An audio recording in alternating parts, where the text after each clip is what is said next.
আসসালামু আলাইকুম, আমি বদিউজ্জামান। আপনারা দেখছেন ডেইলি নিউজ 24 আজকের সংবাদ। আজ 15/9/2025 গাজীপুর শ্রীপুর উপজেলায় পিয়ার আলী কলেজ বিশ্ববিদ্যালয় 2025-26 শিক্ষাবর্ষে একাদশ শ্রেণীর শিক্ষার্থীদের ওরিয়েন্টেশন ক্লাস উদ্বোধন অনুষ্ঠানে প্রধান অতিথি হিসাবে অধ্যাপক ডাক্তার এস.এম. রফিকুল ইসলাম বাচ্চু, সভাপতি পিয়ার আলী কলেজ, সহ স্বাস্থ্য বিষয়ক সম্পাদক কেন্দ্রীয় নির্বাহী কমিটি বিএনপি ও 1 নং যুগ্ম আহ্বায়ক গাজীপুর জেলা বিএনপি এস.এম. রফিকুল ইসলাম বাচ্চু একাদশ শ্রেণীর শিক্ষার্থীদের ওরিয়েন্টেশন ক্লাস উদ্বোধন অনুষ্ঠানে শিক্ষার্থীদের উদ্দেশ্যে বক্তব্য রাখেন। তোমরা জানো, ইতিমধ্যে শ্রীপুরে অত্যন্ত জনপ্রিয় ব্যক্তিত্বে পরিণত হয়েছেন একজন সমাজ হিতৈষী। আর বিশেষ করে ওনার যে পেশা চিকিৎসা মানুষকে সমাজ সেবা, মানব সেবার ব্রত নিয়েই মানুষ চিকিৎসক হয়। এবং পাশাপাশি উনি এই সেবাটাকে আরও বিস্তৃত করার জন্যে উনি নিজেকে রাজনীতিতে সম্পৃক্ত করেছেন এবং ইতিমধ্যে শ্রীপুরের সকল পর্যায়ের মানুষের সাথে ওনার একটা অন্তরঙ্গতা গড়ে উঠেছে। এবং বিশেষ করে তোমরা যারা শিক্ষার্থী আছো, তোমাদেরকে উনি অত্যন্ত গুরুত্বের সাথে দেখেন এবং আমি যতটুকু জানি দেখেছি কয়েক মাসে ওনার কাছে তোমরা হচ্ছে ফার্স্ট প্রায়োরিটি, প্রথম অগ্রাধিকার। এবং উনি জানেন শিক্ষার যদি সঠিক এবং সঠিকভাবে শিক্ষা গ্রহণ করে যদি তোমরা আলোকিত মানুষ না হও, তাহলে আমরা যত কিছুই করি না কেন সকল উন্নয়ন ভেস্তে যাবে। এই বিবেচনায় তোমাদেরকে অগ্রাধিকারে রেখেই উনি ওনার রাজনীতি চালিয়ে যাচ্ছেন। আজকে সভার আমাদের প্রধান অতিথি আমাদের কলেজের সভাপতি অধ্যাপক ডাক্তার রফিকুল ইসলাম বাচ্চু সাহেব আছেন, আমাদের গভর্নিং বডির সদস্যবৃন্দ, এবং ওনার একটি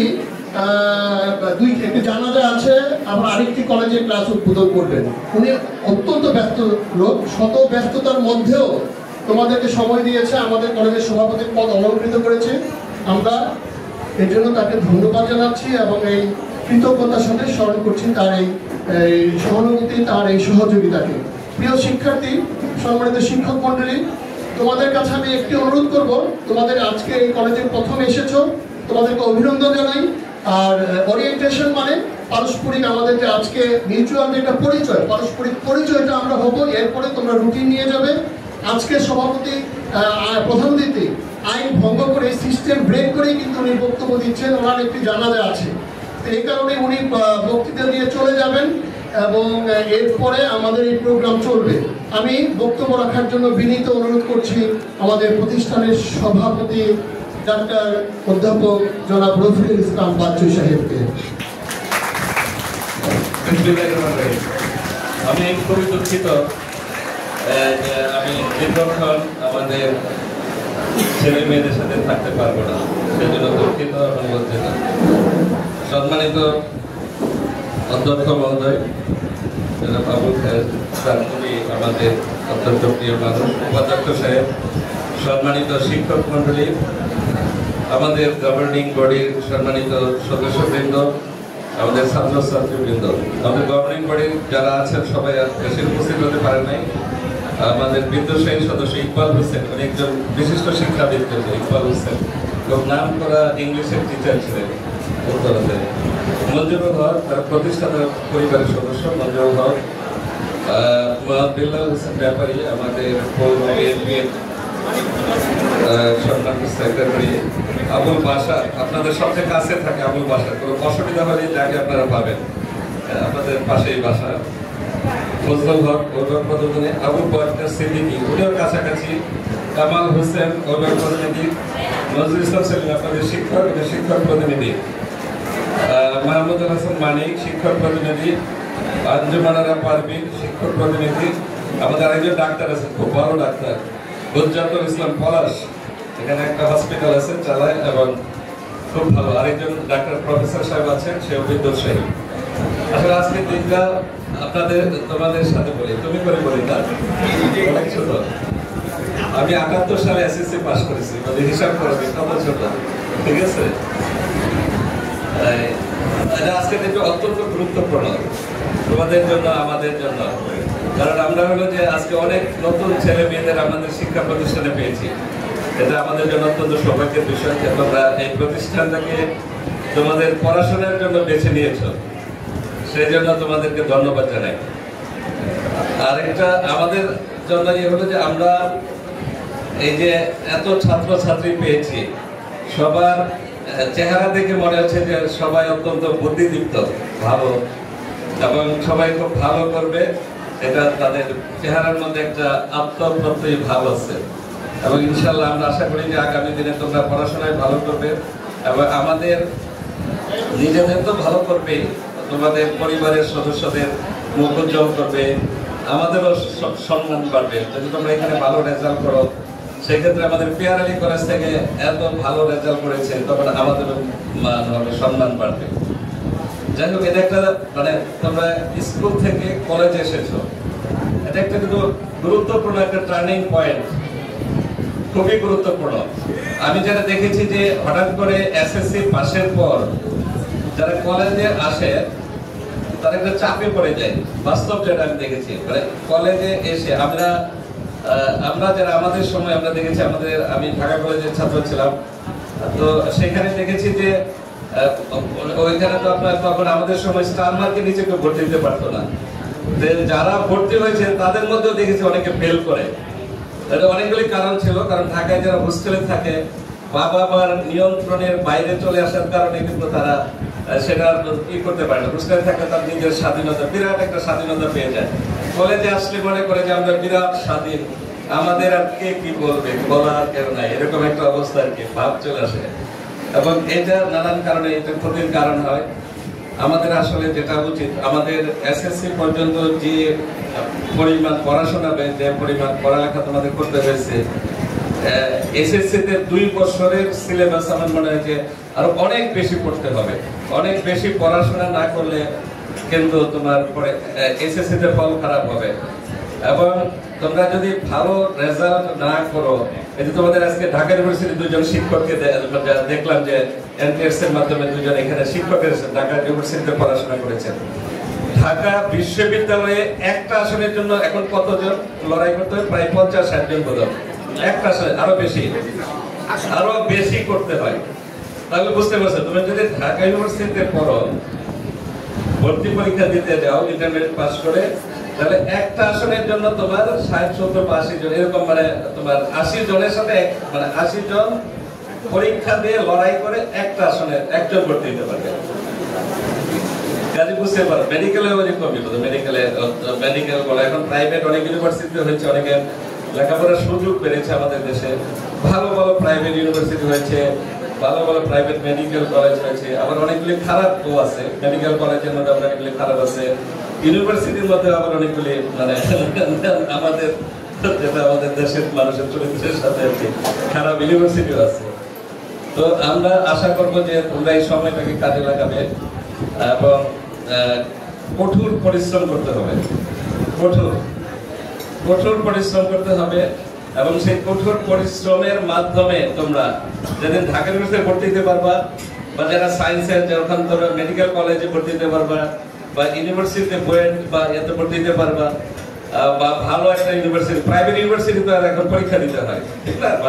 পরীক্ষা ছাড়া তো প্রাইভেট ইউনিভার্সিটিতে ভর্তি হওয়া যায় না। সেইখানে যখন ভর্তি দিতে পারবো, সেটা হলো আসল সফলতা। এখন সেই সময়টা হলো দেখবে পড়াশোনার আসল সুযোগটা, জ্ঞান অর্জনের যে সুযোগটা, সেটা তোমাদের পাবে। আরেকটা জিনিস আমি দেখি যে সর্বত্র, আমি কিন্তু সব স্কুলে অভিভাবক সমাবেশ করছি। আজকে অভিভাবকরা নাই, আজকে অভিভাবকরা আসে নাই, আচ্ছা কিছু আছে। আমি অনেকগুলো স্কুলে অভিভাবক সমাবেশ করেছি এবং আমার ইচ্ছা যে আমি শ্রীপুরের এবং আমার যে এলাকায় আমি রাজনীতির সাথে সম্পৃক্ত সব স্কুলে আমার অভিভাবক সমাবেশ করার ইচ্ছা। এই জন্য ইচ্ছা যে আমি জানতে চাই যে আমাদের অসুবিধাটা কোথায়। পড়ালেখায় কিন্তু আমরা এই শ্রীপুরের মানুষ একটু পিছিয়ে আছি, এটা কি বুঝতে পারেন আপনারা সবাই?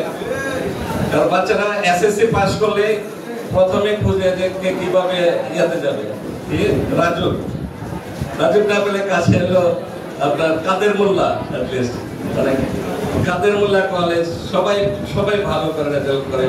এটা হলো সিস্টেম। আমাদের এখানে আমি তো আশা করি যে ইন্টারমিডিয়েট ছেলেদের ক্ষেত্রে এটা হবে না।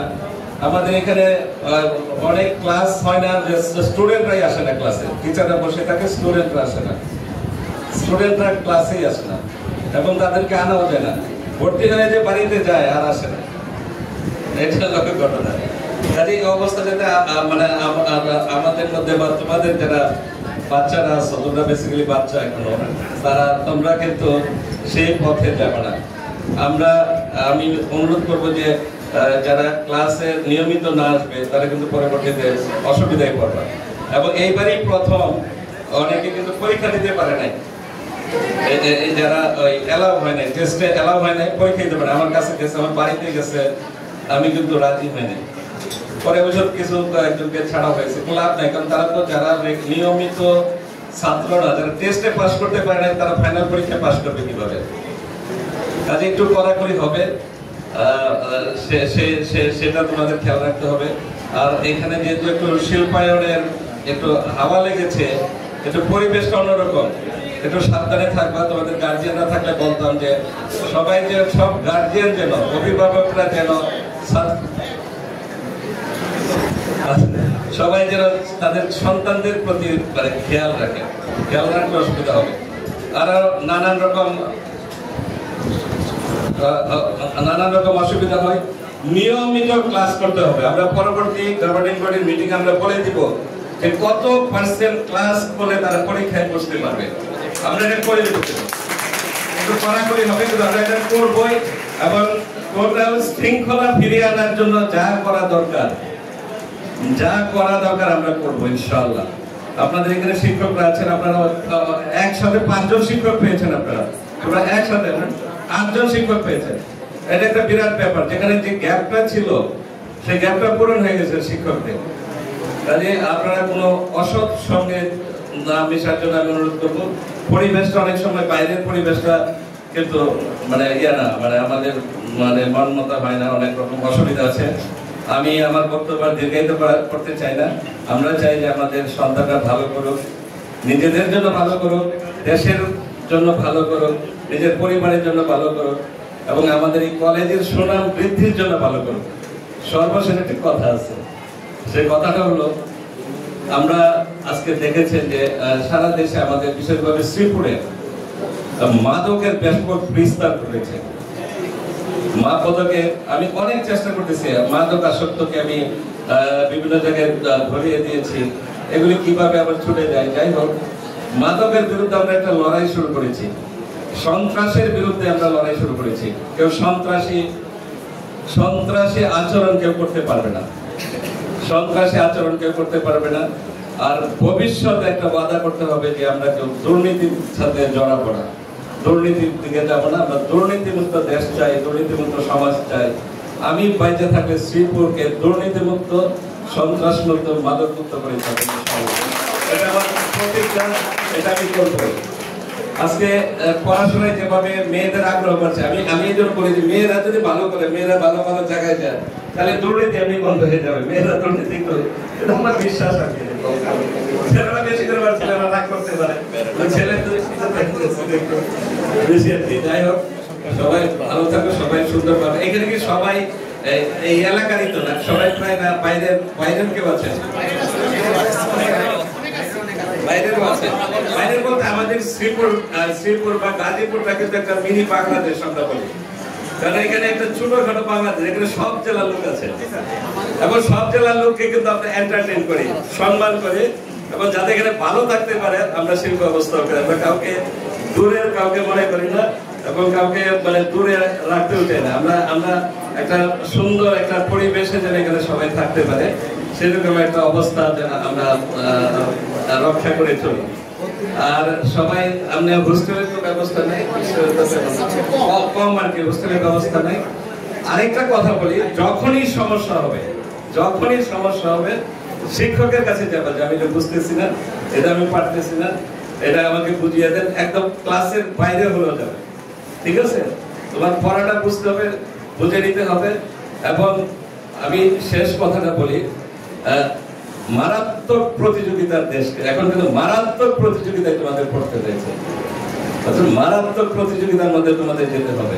যে কথাটা বললাম যে ঢাকা ইউনিভার্সিটি পড়তে হলে 80 জনের সাথে মানে ফাইট করে তোমাকে ঢাকা ইউনিভার্সিটিতে ভর্তি হতে হবে। কাজে সেইভাবে চিন্তা করে আমরা যেন একটা সুন্দর দেশের জন্য যেন কাজ করতে পারো, সবার জন্য, সমাজের জন্য কাজ করতে পারো, সেইভাবে এগিয়ে যাবে। সবাইকে ধন্যবাদ জানাই, অনেক সময় নিয়েছি, আমাদের শিক্ষকদেরকে ধন্যবাদ জানাই। আমরা আশা করি যে একটা সুন্দর বাংলাদেশ গড়ার জন্য আমরা সবাই একত্রে কাজ করব। সবাই ধন্যবাদ। বাংলাদেশ জিন্দাবাদ। ধন্যবাদ বাচ্চু ভাইকে। আমরা পিআরএল কলেজ পরিচালনা পরিষদ শিক্ষক মন্ডলী এবং শিক্ষার্থীদের পক্ষ থেকে আমরা ওনার প্রতি আন্তরিক কৃতজ্ঞতা প্রকাশ করছি। ব্যস্ততা থাকার পরেও আমাদের মধ্যে এসে উপস্থিত হয়েছেন। সম্মানিত উপস্থিতি এবং প্রিয় শিক্ষার্থী, আমাদের অনুষ্ঠানটুকু মানে বাকি যা আছে অনুষ্ঠান যথারীতি চলবে। সবাইকে শৃঙ্খলার সাথে অনুষ্ঠানটি উপভোগ করার জন্য আমি বিশেষভাবে অনুরোধ করছি। ডেইলি নিউজ 24 আজকের সংবাদ এখানেই সমাপ্ত।